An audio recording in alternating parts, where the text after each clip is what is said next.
los libros describen de 1 centímetro aproximadamente, pero lo que uno ve por lo menos en los cadáveres es que siempre es más o menos 2,5 centímetros, y luego se continúa con una dilatación, una ampolla que se llama el estómago, que inclusive en la nomenclatura moderna internacional proponen el cambio del nombre por ventrículo, en el sentido de que ventrículo significa literalmente cavidad, ¿no? Ok, puede que ese nombre aplique más adelante, puede que no. 3 estructuras que hacen parte del tubo digestivo. Esta gráfica me sirve para mostrar algo anticipando un poquitico al esófago, si bien obviamente vamos a comenzar por la faringe. Y es que el esófago en su recorrido tiene 3 estrechamientos normales. Lo que pasa es que no hay una gráfica más adelante que lo muestre. 3 estrechamientos normales. El primer estrechamiento es cuando la faringe termina, como si la faringe fuera este micrófono y la puerta fuera el esófago. Cuando la faringe termina, que tiene una forma ligeramente a modo de embudo hacia abajo, entonces luego comienza el esófago, pero el esófago se dilata un poquitico y continúa dilatado. Es decir, desciende la faringe, se forma un cuellito, aparece el esófago, luego se dilata y sigue el tubo dilatado hacia abajo. Ese es el primer estrechamiento normal del esófago. El segundo estrechamiento normal del esófago, que aquí está muy bien demarcado en el dibujo, es cuando se cruza en su camino con el bronquio izquierdo y el callado de la aorta. Ustedes recuerdan que, bueno, ahora veremos esa relación anatómica, el callado de la aorta y el bronquio izquierdo. Y el tercer estrechamiento es cuando atraviesa el hiato esofágico del diafragma. Ustedes recuerdan que el diafragma tiene 3 orificios, 3 forámenes, pero que realmente se llaman hiatos. 2 de ellos legítimos hiatos, otro no. Uno es el hiato para que pase el esófago, que es el hiato esofágico del diafragma, el otro es el hiato para la vena cava inferior, y el otro es un mal llamado hiato, y es el espacio por donde atraviesa la aorta. ¿Por qué? Porque ustedes recuerdan que la aorta que atraviesa plegada a la columna vertebral, a la columna vertebral por delante, literalmente por delante, de la columna vertebral, el diafragma, los manojos, digamos, las fibras derechas y las fibras izquierdas se entrecruzan y forman los pilares derecho e izquierdo del diafragma. Al formar el pilar derecho y el pilar izquierdo del diafragma, supongamos que yo soy la columna vertebral, al formarse los pilares derecho e izquierdo, se forma una zona triangulada que es realmente por donde pasa la aorta. Entonces uno hablaría legítimamente del hiato esofágico del diafragma y del hiato para la vena cava inferior. Listo. Ok. Hablemos algunas cositas de la faringe entonces. La faringe es un espacio dividido en 3 pisos, digámoslo así, en términos generales, como si no hubiera el ascensor de la facultad, pero realmente el ascensor no existiera. Estaría el hueco en el primer piso, el hueco en el segundo piso y el hueco en el tercer piso. Esos 3 pisos, esos 3 espacios que se continúan linealmente, entonces se llaman sucesivamente de arriba hacia abajo nasofaringe, orinofaringe, orofaringe o bucofaringe y laringofaringe. De tal manera que la faringe realmente está comenzando literalmente en la base del cráneo. Ustedes recuerdan, aquí tenemos, como para que nos ubiquemos en esta imagen de perfil, la silla turca del hueso esfenoides, pero ustedes recuerdan que el hueso esfenoides se extiende hacia atrás y hacia abajo y se fusiona con la apófisis basilar del occipital. Y entre el esfenoides, el cuerpo del esfenoides y la apófisis basilar del occipital forman un área en declive, y esa área en declive se llama la cliva o el clivus. Justamente ese viene a ser, sería literalmente el techo de la faringe, inmediatamente por delante de que del foramen magno occipital, porque obviamente el foramen magno occipital se estaría comunicando con el foramen de la primera vértebra. Entonces en la faringe, tanto la faringe como el esófago lo vamos a ubicar por delante de la columna vertebral. Repito, teniendo por techo básicamente la cliva o el clivus, que es formado por la apófisis basilar o el proceso basilar del occipital y el cuerpo del esfenoides. Este sería realmente el techo, y por lo tanto estaría inmediatamente por delante de las primeras vértebras cervicales. Ok, entonces, como comenzaría por delante del foramen magno occipital, este sería el clivus, o sea, aquí tendríamos la fusión entre la apófisis basilar del occipital y el cuerpo del esfenoides, y este sería realmente el techo de la faringe. Imaginen la faringe extendida hacia abajo, por delante de las primeras vértebras. Pero resulta que la faringe básicamente está conformada, como es un espacio, tiene unas paredes, ese espacio. Y esas paredes están conformadas por 3 músculos, obviamente 3 músculos por partida doble, es decir, 3 al lado derecho y 3 al lado izquierdo. Y esos músculos se llaman constrictores, superior, medio e inferior, constrictores de la faringe. Los tres músculos hacia atrás, supongamos que mis manos sean los tres músculos, obviamente hacia adelante el espacio está abierto, pero los tres músculos hacia atrás se unen. Los dos constrictores superiores, los dos constrictores medios y los dos constrictores inferiores. Se unen atrás, pero se unen a través de un rapé, es decir, un cordón fibroso que presta como el servicio de inserción de esos tres constrictores derechos con los tres constrictores izquierdos. Ese rapé parte, obviamente se tiene que insertar en algún sitio, parte, recordemos de nuevo el foramen magno occipital, que serían los cóndilo del occipital, el cóndilo del otro lado, pues articulándose con la primera vértebra. Por delante de los cóndilos del occipital, en este arquito que se forma por delante del foramen magno occipital, hay un tubérculo. Recuerden que un tubérculo es una prominencia relativamente grande con respecto al tamaño de un hueso, a diferencia de una apófisis o proceso. Una prominencia relativamente pequeña, perdón, a diferencia de una apófisis o proceso, que sería una prominencia relativamente grande. Entonces aquí hay un tubérculo, es decir, una prominencia relativamente pequeña. Y ese tubérculo que hay aquí, en este arquito anterior del foramen magno occipital, se llama el tubérculo faríngeo.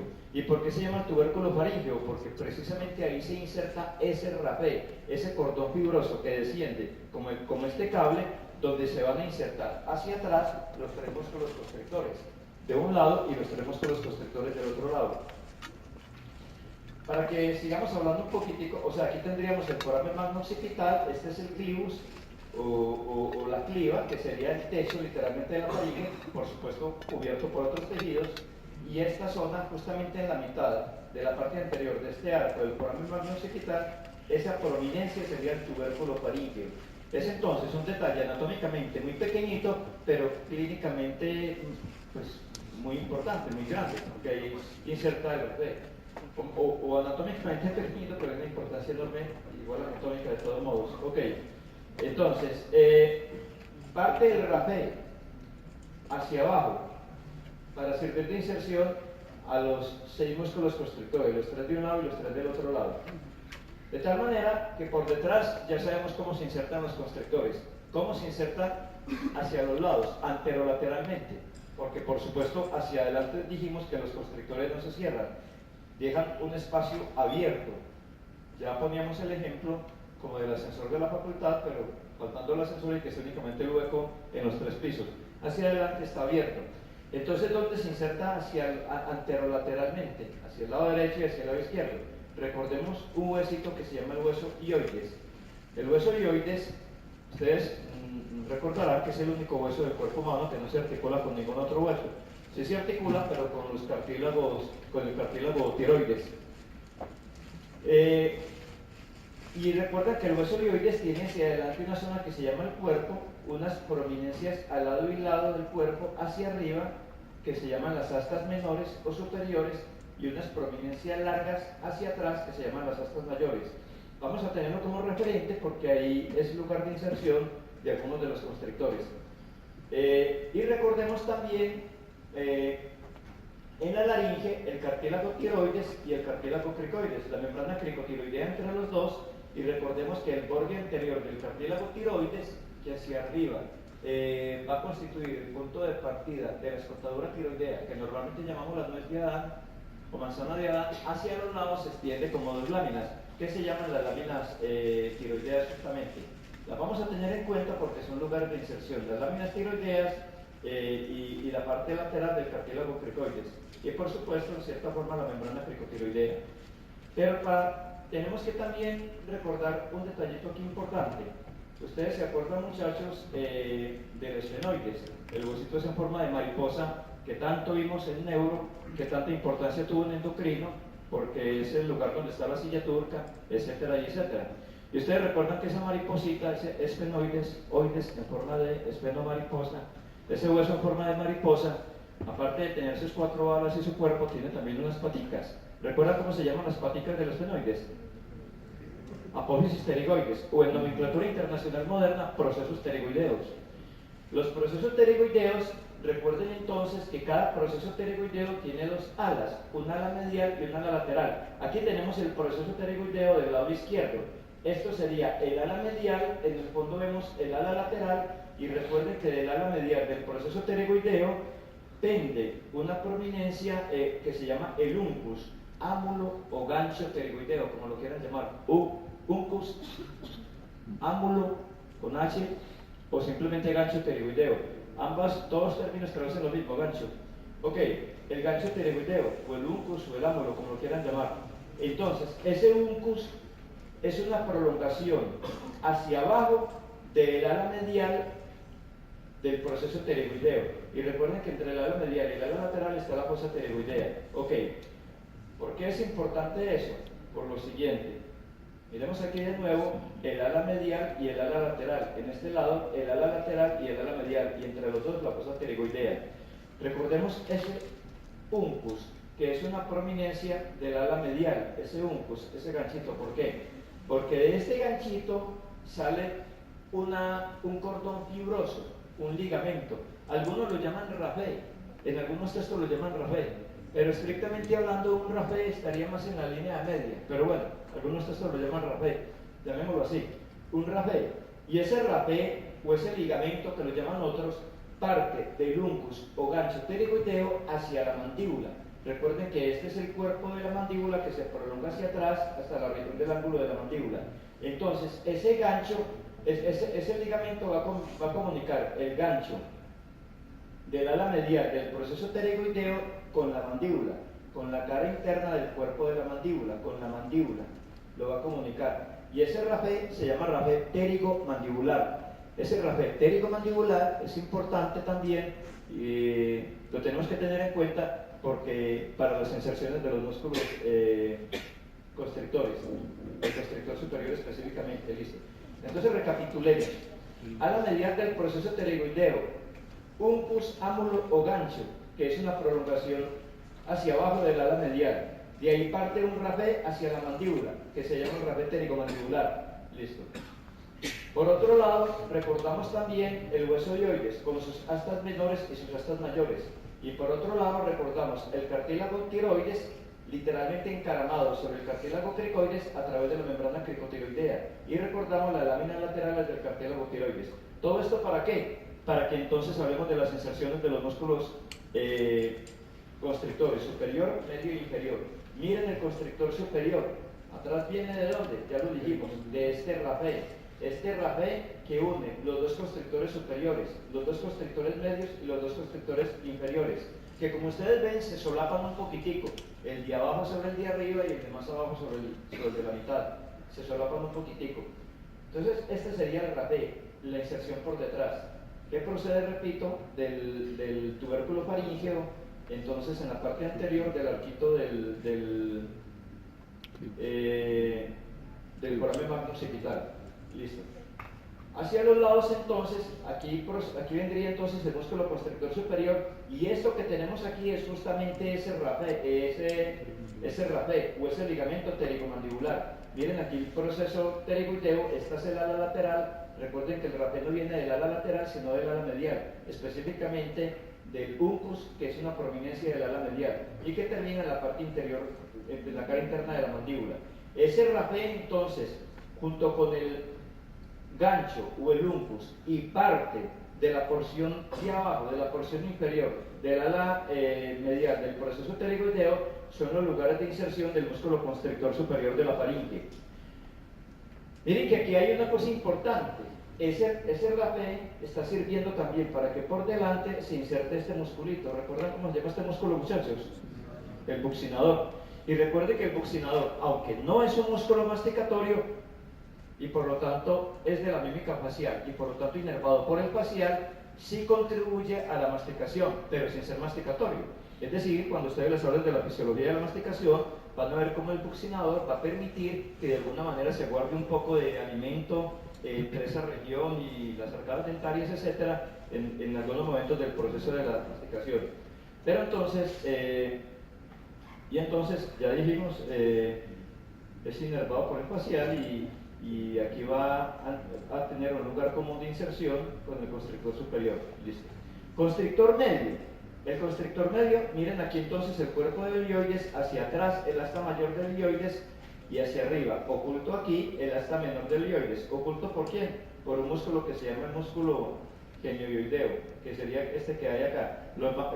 Ya vieron el piso de la boca, ¿cierto? Ok, el músculo genioideo. Pero hacia atrás, estos manojos, estas fibras que vienen, corresponden al constrictor medio. ¿Dónde se va a insertar el constrictor medio? Entonces se va a insertar en el asta menor y en el asta mayor del ilioides. Sencillo, asta menor y asta mayor del ilioides.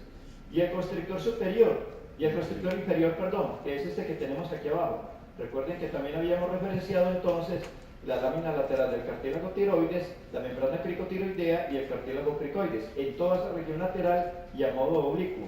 Ahí se van a insertar, aquí hay una línea en el ala lateral del cartílago tiroides. Ustedes recuerdan que una línea es un alto relieve pero muy bien definido, a diferencia de una cresta que es un alto relieve pero no definido. ¿Recuerdan eso? ¿Cierto? Entonces hay una línea, ustedes lo ven en el anfiteatro y se ve perfectamente la línea. Es un alto relieve bien trazadito. Esa línea es precisamente para que se inserte el constrictor inferior de la faringe. Esa línea desciende en forma oblicua de arriba hacia abajo, viene y de atrás hacia adelante.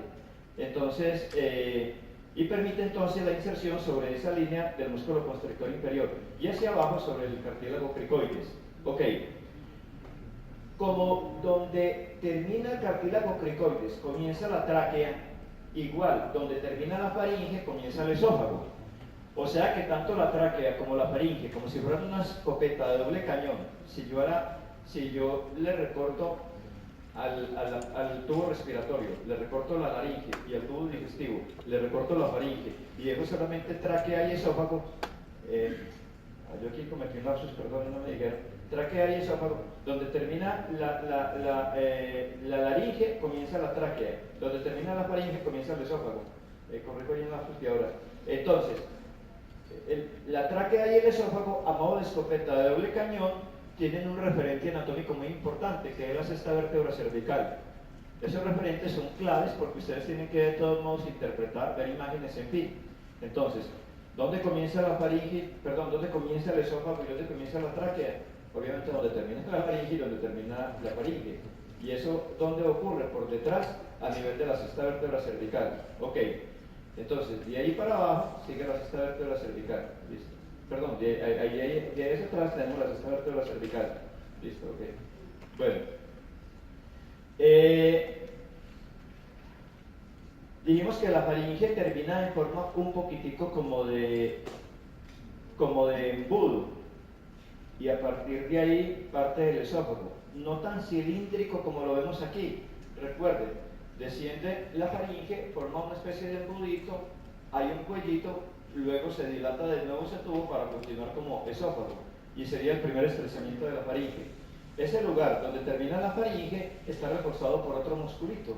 No sé si lo tendremos por acá. Y ese otro musculito, que es un músculo circular, como si hiciera las veces de un esfínter, no sé realmente qué tan eficiente en términos fisiológicos, se llama el músculo cricofaríngeo.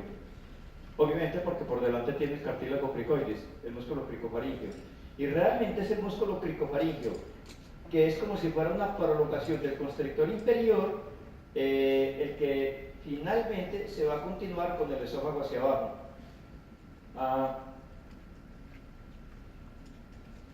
Si nosotros quitamos los músculos constrictor superior, medio e inferior de la faringe de un lado, observamos lo que habría en el fondo. Y entonces tendríamos lo siguiente. Arriba nasofaringe, en la mitad orofaringe o bucofaringe y abajo laringofaringe. La nasofaringe, lo que ustedes están viendo aquí, recuerden que serían los cornetes cubiertos obviamente por mucosa, y aquí estaría el paladar que separa el techo de la boca y el piso del área nasal. Recuerden que si atrás los cornetes, recuerden que los cornetes están delimitando los meatos y que si atrás los meatos van a terminar en las cobanas. Entonces, la porción de la faringe que está inmediatamente por detrás del área nasal es justamente la que se llama nasofaringe o rinofaringe. La porción que está justamente por detrás del área oral es la que se llama orofaringe o bucofaringe, y la que está detrás de la laringe es la que se llama laringofaringe. O sea, detrás de, nasofaringe, orofaringe y laringofaringe. Detrás de y detrás de. ¿Cómo se dan estos límites?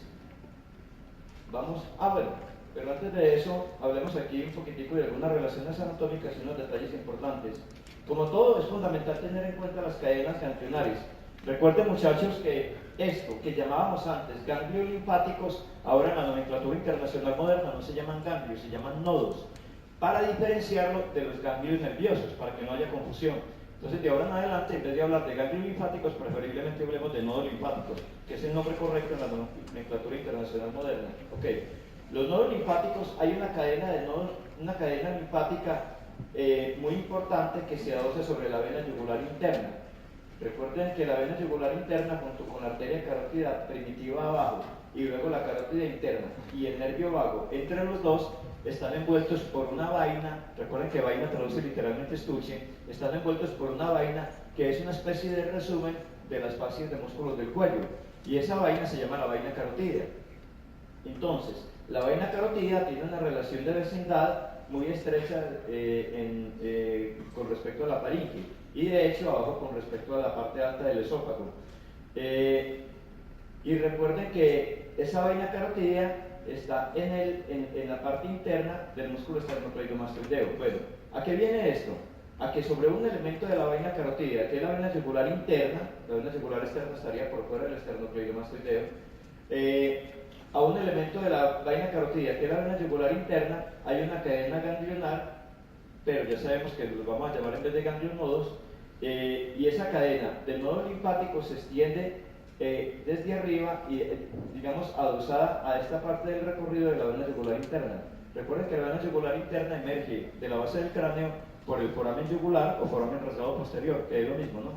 Ok, pero ustedes se acuerdan, muchachos, de un músculo que se llama el músculo un músculo que viene de la ranura digástrica en la raíz del proceso mastoideo del temporal, la ranura digástrica, y que tiene dos vientres separados por una intersección tendinosa. Tiene un vientre entonces posterior y un vientre anterior, y que el vientre anterior se está pegando del cuerpo de la mandíbula y contribuye a jalonar la mandíbula para la apertura de la boca. Recuerden que el principal factor para la apertura de la boca es la gravedad, pero igual ayudan los músculos niloioideo y el músculo y el digástrico. Entonces, esa intersección tendinosa del vientre, entre el vientre anterior del digástrico y el vientre posterior del digástrico se cruza en algún momento con la vena yugular interna, de tal modo que a ese nivel se ubica un nodo linfático muy importante que se llama el yuguloδιgástrico, porque está en ese cruce entre el músculo digástrico y la vena yugular interna.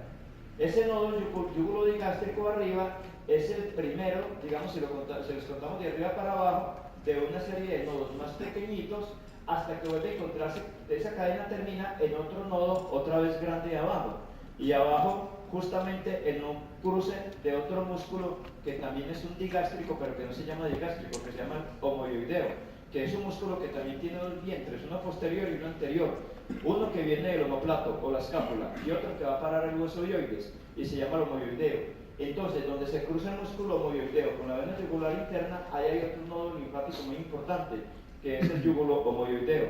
Entonces, yuguloδιgástrico arriba y yugulo homoioideo abajo. Entre esos dos nodos linfáticos, el de arriba y el de abajo, se va a construir esta cadena de nodos linfáticos, que va a recibir la linfa, por supuesto, pues de la faringe y de todas esas estructuras vecinas que hay allí. Bueno, recordemos también, por supuesto, muchachos, la glándula tiroides. Recuerden que la glándula tiroides se pega lateralmente al esófago y a la tráquea, porque los lóbulos laterales de la glándula tiroides descienden hasta el nivel del sexto anillo traqueal. Y como la tráquea desciende acompañada por el esófago por detrás, entonces también hay una relación anatómica muy importante con el esófago, la glándula tiroides. Bueno, ok.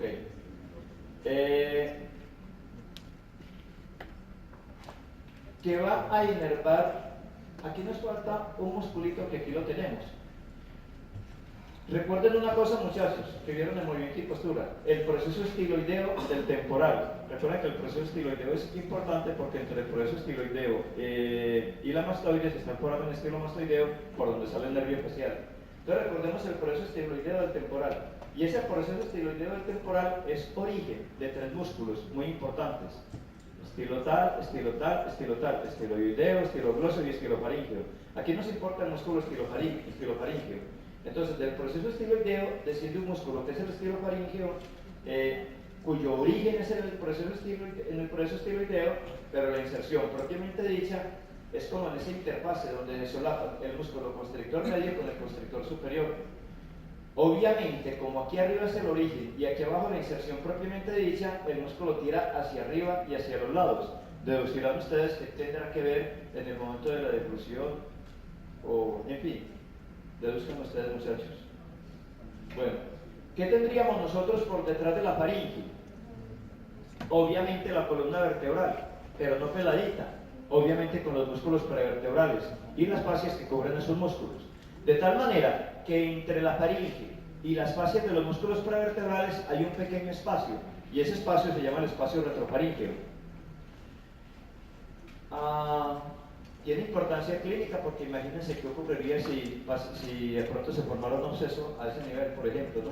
Entonces tengan en cuenta el espacio retrofaríngeo, que estaría, repito, entre los músculos constrictores y obviamente los músculos prevertebrales hacia atrás. Bueno muchachos, entonces, ¿qué limita por delante? Aquí tenemos entonces la faringe, el espacio con los 3 pisos, y aquí se continúa el esófago que se ve colapsadito a comparación de la tráquea. Recordemos como techo el cuerpo del esfenoides y parte del proceso basilar del occipital, o sea, la zona que se llama cliva o clivus. En ese techo de la faringe hay una amígdala, que es la amígdala faríngea. Ustedes recuerdan una amígdala faríngea grande, que ese proceso se llama adenoides, creo que lo vieron en el respiratorio. Hay otras amígdalas que se llaman las amígdalas tubarias, que se conforman alrededor de la desembocadura de la tuba faringotimpánica, llamada antes la trompa de Eustaquio. Recuerden que la nomenclatura internacional moderna elimina los epónimos. La tuba faringotimpánica. Ok, la desembocadura, el foramen faríngeo de la tuba faringotimpánica, entonces lo tenemos justamente en la nasofaringe. Recordemos que ese foramen está contorneado por 2 pliegues, uno adelante y uno hacia atrás, que parten de una prominencia en la parte alta. Esa prominencia en la parte alta se llama el torus tubario. Recuerden que torus traduce literalmente eminencia, algo que se levanta, algo que protruye. Entonces el torus tubario. Y a partir de ese torus tubario se forma hacia adelante un pliegue que va a ir a caer al paladar, que se llama el pliegue salpingo-palatino, y hacia atrás un pliegue que va a ir a caer a la pared lateral de la nasofaringe, que se llama el pliegue salpingo-faríngeo. Si nosotros disecamos la mucosa, en sendos pliegues hay músculos, o sea, el músculo salpingo-palatino y el músculo salpingo-faríngeo. Recuerden que la nomenclatura anatómica internacional elimina las raíces griegas y se queda solamente con las raíces latinas. Sin embargo, algunas raíces griegas se siguen utilizando. Por ejemplo, la raíz latina, que es la que se debe utilizar para hablar de trompa, para hablar, por ejemplo, de un tubo, como la trompa de Falopio, la trompa de Eustaquio, es tuba. Entonces se llama la tuba uterina o la tuba faringotimpánica. Sin embargo, porque este pliegue se llama salpingo palatino y salpingo faríngeo, porque salpingo tiene que ver con la raíz, pero la raíz griega, que en este caso pues se utiliza porque, de pronto porque tal vez por eufemismo, no sé, porque suena mejor decir salpingo faríngeo que tubo faríngeo, me imagino. Entonces, en ese sentido, se da licencia para que se utilice la raíz griega. ¿Listo, muchachos? Detrás del receso salpingo-faríngeo hay una depresión, y esa depresión, detrás del receso, del pliegue salpingo-faríngeo hay una depresión, y esa depresión se llama el receso faríngeo. Receso faríngeo. Ok, bueno. ¿Dónde termina la faringe hacia abajo? Si prolongo imaginariamente el paladar hacia atrás con un plano imaginario, entonces ese sería el límite de la nasofaringe con la orofaringe, que es lo que seguiría de hacia abajo. ¿Y dónde terminaría la nasofaringe hacia adelante? Recuerden que este borde es el borde posterior del tabique nasal. Recuerden que la parte posterior del tabique nasal está conformado por la lámina perpendicular del etmoides que se sobrepone con el hueso bóveno. Entonces, y por delante pues por el cartílago septal. Pero esa parte posterior del tabique nasal, si yo trazo un plano perpendicular, o sea, esta es la parte posterior del tabique nasal, si trazo un plano perpendicular a ese borde posterior del tabique nasal, ese plano entonces sería el límite entre la nasofaringe y el área nasal. O sea, ¿con qué se comunicaría inmediatamente? Pues por un lado con la codana izquierda y con el otro lado con la codana derecha. O sea, estaría limitando realmente con las codanas. Y el punto de referencia sería el borde posterior del tabique nasal. Ok, vámonos para la orofaringe. ¿Y en la orofaringe qué tendríamos entonces? Aquí tendríamos entonces el receso faríngeo, el pliegue salpingofaríngeo y el pliegue salpingopalatino. Ok, vámonos entonces para la orofaringe.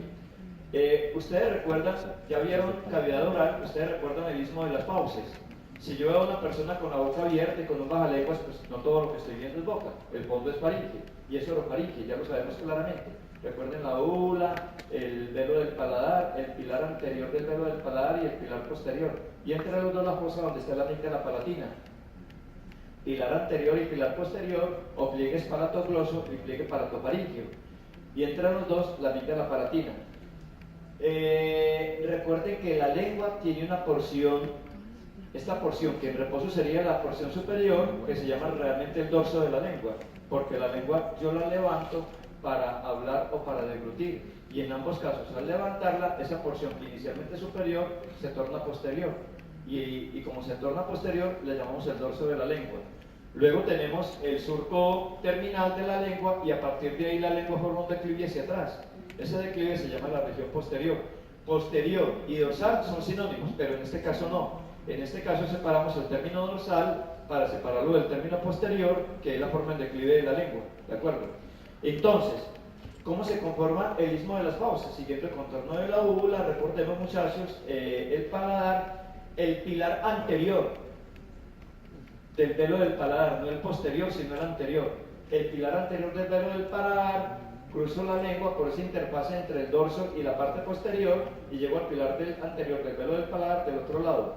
Y ahí hacia atrás todo lo que tenemos es faringe.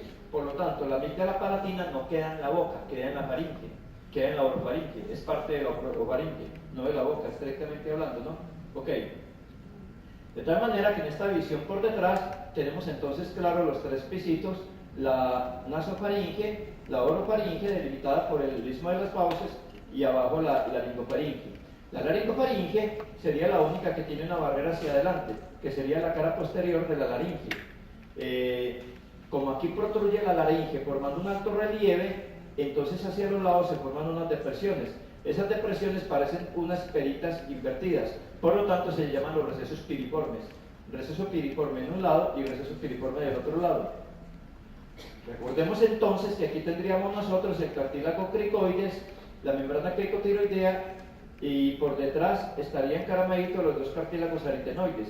En la punta del cartílago aritenoides tendríamos entonces el cartílago corniculado, luego se va a formar una membranita, eso lo vieron ustedes en respiratorio, entre el cartílago aritenoides y la epiglotis, que se llama la membrana aritenoepiglótica, y sobre la membrana aritenoepiglótica tenemos el otro cartílago al lado y lado que se llama el cartílago cuneiforme.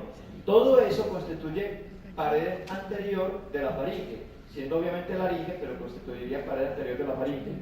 Ok, listo muchachos.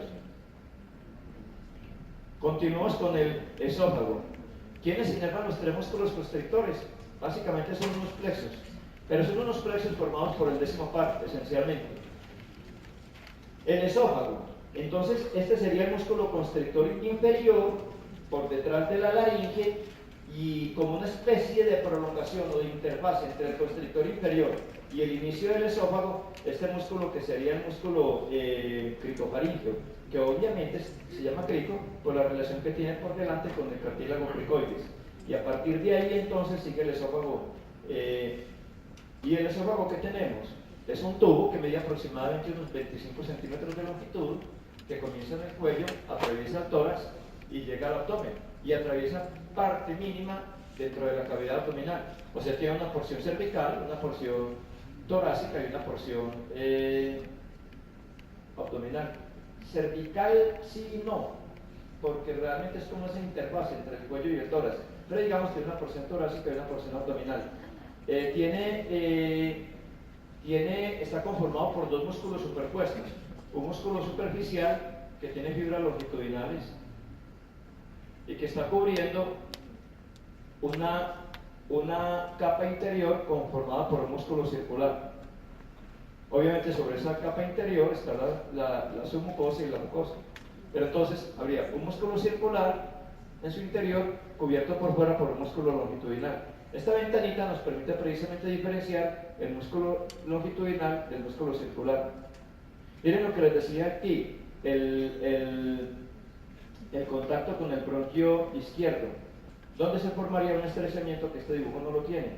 No tiene ni el estrechamiento superior ni el estrechamiento medio. No tiene una disposición recta, realmente forma, digamos, unas curvas caprichosas en su recorrido. Por ejemplo, al principio, cuando del cuello se introduce al tórax, apunta hacia la derecha. Luego se centra otra vez a nivel de la quinta vértebra torácica. Obviamente, estoy exagerando con mi mano esas curvas que forman, pero al principio hacia la derecha, está dirigido hacia la derecha. Luego se centra y alcanza el centro a nivel de la quinta vértebra torácica. Y luego de que alcanza el centro a nivel de la quinta vértebra torácica, se dirige hacia la derecha. Luego alcanza el centro a nivel de la quinta vértebra torácica y luego se dirige hacia la izquierda y hacia adelante para encontrar el hiato esofágico del diafragma por donde va a emerger. Y obviamente su recorrido está, digamos, adherido por una serie de tabiques fibrosos a esa banda fibromuscular que cierra la tráquea y los bronquios principales por detrás.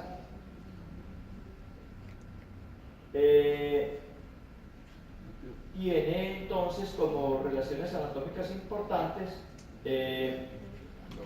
la tráquea por delante, el bronquio izquierdo por delante. Recuerden que la división de la tráquea ocurre aproximadamente en el límite entre el mediastino superior y el mediastino inferior, es decir, trazando un plano imaginario entre el ángulo de Lewis o el ángulo external y la articulación entre L4 y L5 hacia atrás. Entonces,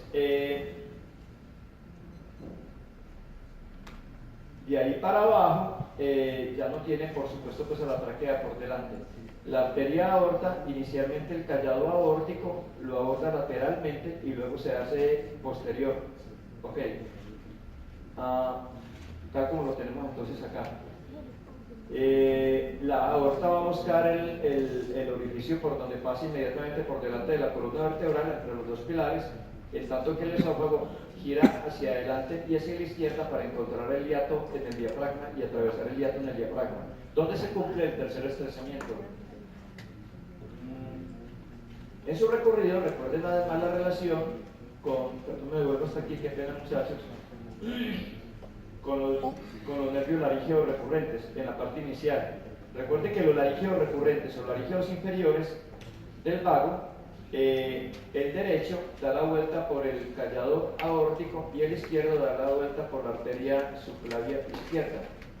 Y entonces, para volverse recurrente, recuerden que recurrente es que da un giro y volviera como en reversa del lugar de donde viene, eso significa recurrente. Y entonces estos nervios laringeos recurrentes van a abordar entre ese canal que está entre la tráquea por delante y el esófago por detrás, para llegar a la laringe y inervar la cuerda vocal inferior, entre otras cosas. Es importante tener esa referencia anatómica con los nervios laringeos recurrentes porque además los laringeos recurrentes inervan la primera porción del esófago. Y esa primera porción del esófago tiene musculatura estriada, o sea, no es involuntario del todo el esófago, la musculatura esofágica. Esa primera parte tiene musculatura estriada y es inervada precisamente por los laringeos recurrentes. Entonces ahí está la zona que hablábamos de ese presunto esfínter, etcétera, ¿no? Bueno, finalmente entonces el esófago, ¿quién irriga el esófago, muchachos? ¿Quién se imagina ustedes que irriga el esófago en la parte de arriba? Qué pena, me devuelvo de nuevo hasta acá. Si la glándula tiroides está pegada literalmente a la porción lateral del esófago por arriba y a la porción lateral de la tráquea, y la glándula tiroides está irrigada, entre otras cosas, por la arteria tiroidea inferior. La arteria tiroidea inferior, recuerden que procede del tronco tirocervical que nace de la arteria subclavia. La arteria tiroidea inferior, sus ramas se anastomosan con ramas de la arteria tiroidea superior que procede de la carótida externa. Pero básicamente la arteria tiroidea inferior va a irrigar el esófago y va a irrigar el esófago en la parte alta, digamos en la porción superior. Es una relación de vecindad. Entonces listo, aprovecha para irrigar el esófago. ¿Quién irrigará la faringe? Recuerden que hay una rama de la arteria carótida externa que se llama la arteria faríngea descendente. Es la principal arteria que irriga la faringe, entre otras ramitas por ahí que surgen. Pero digamos que es la principal arteria. Recuerden que la carótida interna no da ninguna rama en el cuello, ni la carótida primitiva. Solamente son ramas de la carótida externa. Okay. Entonces, la arteria tiroidea inferior que procede del tronco tirocervical que nace de la subclavia va a irrigar la parte superior del esófago.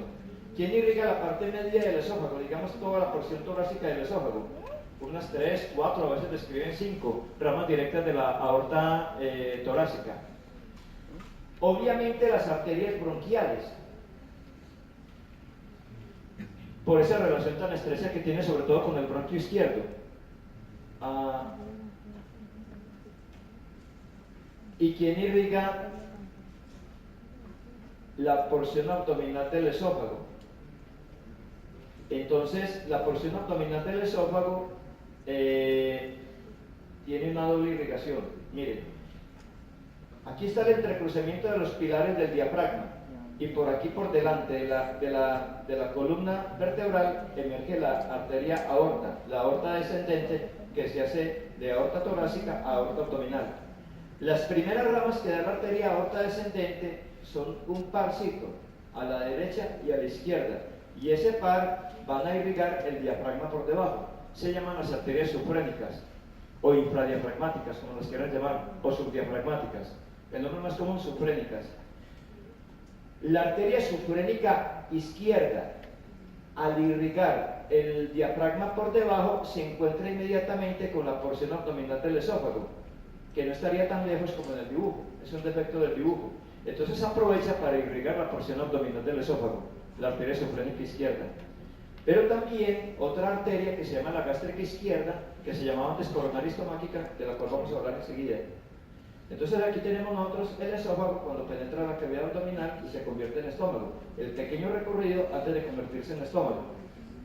¿De dónde recibe inervación? Pues recibe inervación parasimpática a través de los nervios vagos y simpática, pero básicamente la parasimpática tenemos en cuenta lo siguiente: los nervios vagos derecho e izquierdo, aproximadamente los 2/3 inferiores del esófago, se anastomosan en forma muy profusa, generando literalmente una malla que cubre el esófago tanto por delante como por detrás, de tal manera que aquí no se podría hablar de nervios vagos derecho e izquierdo, ya son ramas de ambos, generando una malla muy rica. Esa malla atraviesa junto con el esófago por el hiato esofágico del diafragma, y al atravesar por el hiato esofágico del diafragma intenta recogerse en dos troncos, un tronco por delante que va a inervar básicamente la región anterior del estómago y un tronco por detrás que va a irrigar básicamente la región posterior del estómago.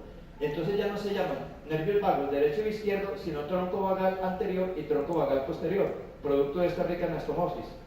El tronco vagal anterior está formado por los dos vagos, pero fundamentalmente por ramas del vago izquierdo. El tronco vagal posterior obviamente está formado también por los dos vagos, pero fundamentalmente por el vago derecho. Primero se hacía, yo creo que eso hace mucho tiempo que no se hace ya, la cirugía supraselectiva del nervio de la Target. Primero se hacía una cirugía que era una cirugía troncular donde cortaban el tronco vagal anterior para ciertos problemas acidopépticos. Eso traía pues problemas, no sé, les hablarán en la parte clínica. Después se seleccionó una rama muy grande de ese tronco vagal anterior que se llamaba el nervio de la Target. Entonces se hacía una cirugía que se llamaba cirugía selectiva del nervio de la Target. Pues hablarán de eso, que es una rama terminal del tronco vagal anterior, una rama terminal muy importante. Pero imagino que ese procedimiento ya no lo hacen, no sé si estarán desusos del todo, no sé realmente. Ok.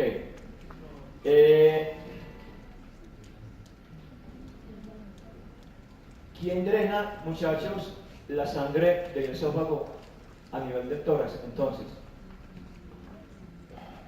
¿qué se les ocurre? Claro, clásicos, aminoácidos. ¿Y quién drena el esófago entonces a nivel más alto, en la primera parte? Si es irrigado por las arterias tiroideas inferiores, Blanco es Gallina lo pone, ¿dónde drena la sangre? A las venas tiroideas inferiores, básicamente, lo mismo. Recuerden que hay veces es una sola vena tiroidea inferior que recoge los lóbulos de sangre de los lóbulos derecho y izquierdo. A veces se forman las dos venas tiroideas inferiores. Da igual, sea a la vena o a las venas tiroideas inferiores, básicamente ahí drena la sangre. Y a nivel torácico, pues en las ácigos y hemiácigos. Y a nivel abdominal, en una vena que se llama la vena gástrica izquierda. De todo eso vamos a verlo ahorita. Listo, el paso, este sería el tronco vagal anterior, que se resume de ese enmayado que corresponde a las anastomosis de los vagos derecho e izquierdo. Este sería el tronco vagal anterior, y entonces aquí tenemos nuestro estómago. Porción abdominal del esófago. La silueta la silueta derecha se continúa con algo que se llama la curvatura menor del estómago. La silueta izquierda se continúa con algo que se llama la curvatura mayor del estómago. Entonces el estómago básicamente es una dilatación de ese tubo digestivo y una dilatación, una cavidad, una dilatación literalmente traduce ventrículo.